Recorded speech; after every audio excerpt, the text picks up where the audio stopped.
Marcos capítulo 9. E Jesus terminou, dizendo: Eu afirmo a vocês que isto é verdade. Estão aqui algumas pessoas que não morrerão antes de verem o reino de Deus chegar com poder. Jesus, Moisés e Elias. 6 dias depois, Jesus foi para o Monte Alto, levando consigo somente Pedro, Tiago e João. Ali, eles viram a aparência de Jesus mudar. A sua roupa ficou muito branca e brilhante, mais do que qualquer lavadeira seria capaz de deixar. E os 3 discípulos viram Elias e Moisés conversando com Jesus. Então Pedro disse a Jesus: Mestre, como é bom estarmos aqui! Vamos armar 3 barracas, uma para o Senhor, outra para Moisés e outra para Elias. Pedro não sabia o que deveria dizer, pois ele e os outros 2 discípulos estavam apavorados. Logo depois, uma nuvem os cobriu, e dela veio uma voz, que disse: Este é o meu filho querido.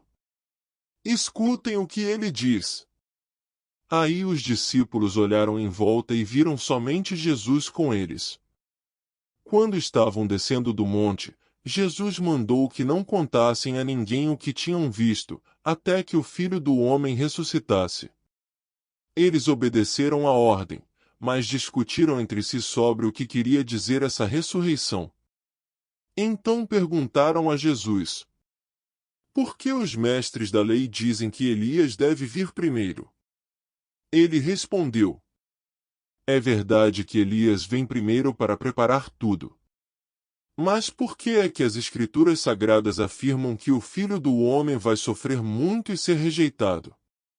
Eu afirmo a vocês que Elias já veio, e o maltrataram como quiseram, conforme as Escrituras dizem a respeito dele.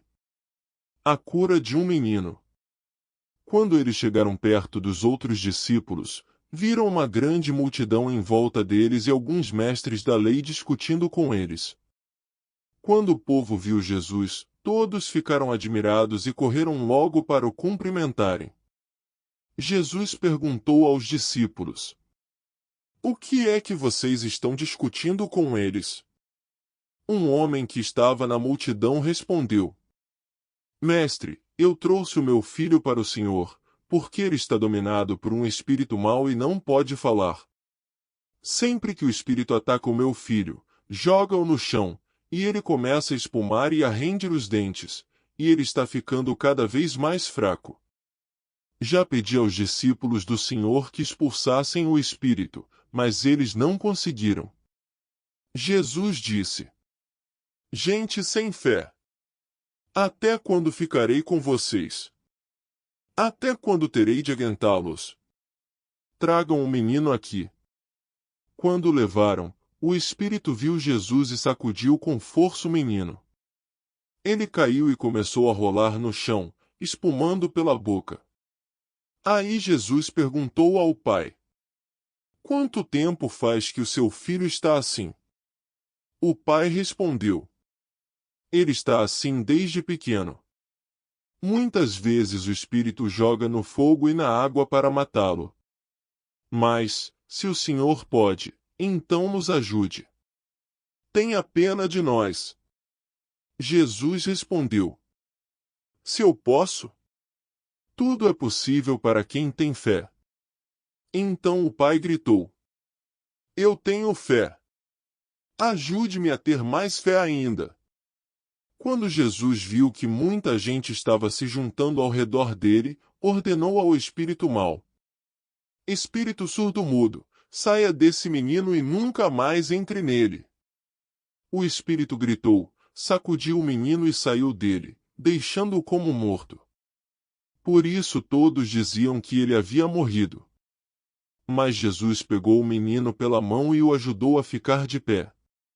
Quando Jesus entrou em casa, os seus discípulos lhe perguntaram em particular: Por que foi que nós não pudemos expulsar aquele espírito? Jesus respondeu: Este tipo de espírito só pode ser expulso com oração.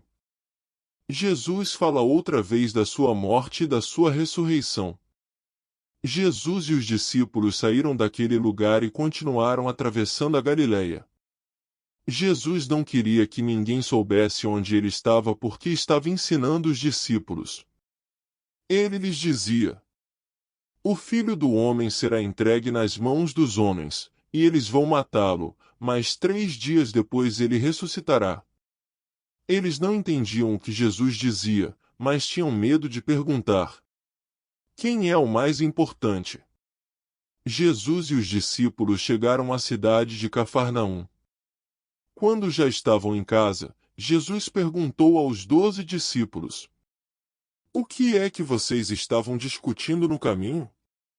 Mas eles ficaram calados porque no caminho tinham discutido sobre qual deles era o mais importante. Jesus sentou-se, chamou os 12 e lhes disse: Se alguém quer ser o primeiro, deve ficar em último lugar e servir a todos. Aí segurou uma criança e a pôs no meio deles. E, abraçando-a, disse aos discípulos: Aquele que, por ser meu seguidor, receber uma criança como esta estará também me recebendo. E quem me receber não recebe somente a mim, mas também aquele que me enviou. Quem não é contra nós é por nós. João disse: Mestre, vimos um homem que expulsa demônios pelo poder do nome do Senhor, mas nós o proibimos de fazer isso porque ele não é do nosso grupo. Jesus respondeu: Não o proíbam, pois não há ninguém que faça milagres pelo poder do meu nome e logo depois seja capaz de falar mal de mim. Porque quem não é contra nós é por nós. Eu afirmo a vocês que isto é verdade. Quem der um copo de água a vocês, porque vocês são de Cristo, com toda certeza receberá a sua recompensa. O perigo do pecado. Jesus continuou: Quanto a estes pequeninos que creem em mim, se alguém for culpado de um deles me abandonar, seria melhor para essa pessoa que ela fosse jogada no mar, com uma pedra grande amarrada no pescoço. Se uma das suas mãos faz com que você peque, corte-a fora. Pois é melhor você entrar na vida eterna com uma só mão do que ter as duas e ir para o inferno, onde o fogo nunca se apaga. Ali os vermes que devoram não morrem, e o fogo nunca se apaga. Se um dos seus pés faz com que você peque, corte-o fora.